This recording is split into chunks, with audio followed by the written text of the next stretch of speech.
ব্রহ্মলোকে সেদিন ব্রহ্মদেবের কাছে এসে উপস্থিত হলেন ব্রহ্মারই মানসপুত্র বশিষ্ঠদেব। বশিষ্ঠদেব বললেন, পিতা, আমি এমন বিদ্যার সাধনা করতে চাই যা করলে পূর্ণ সিদ্ধি লাভের পর সকল বিদ্যাই আমার করায়ত্ত হবে।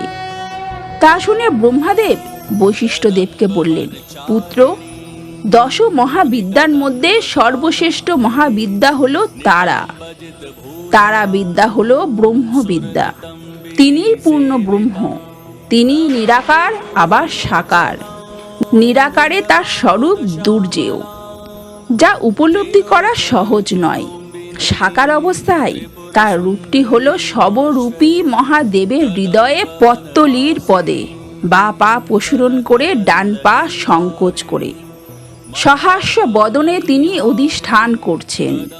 প্রফুল্ল ইন্দি বরের মতো তার 3টি নয়ন, তার 4 হাতে কর্তিকা, নরকপাল, উৎপল ও খড়গ। তিনি সকলের রক্ষা কর্ত্রী ঈশ্বরী। সমুদ্র মন্থনকালে মহাদেব হলাহল পান করে নীলকণ্ঠ হলে মহাবিদ্যা তারা মহাদেবের বিষ হরণ করে তাকে ত্রাণ করেছিলেন বলেই তিলোকে মহাবিদ্যা তারা তারিণী দেবী নামে খ্যাত। মহাবিদ্যা তারাকে সম্যক জানতে পারলে সৃষ্টি, স্থিতি, লয় বিষয়ে সব কিছু জানা হয়ে যায়।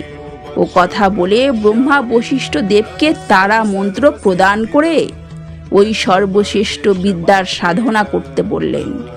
জয় মা, জয় মা তারা।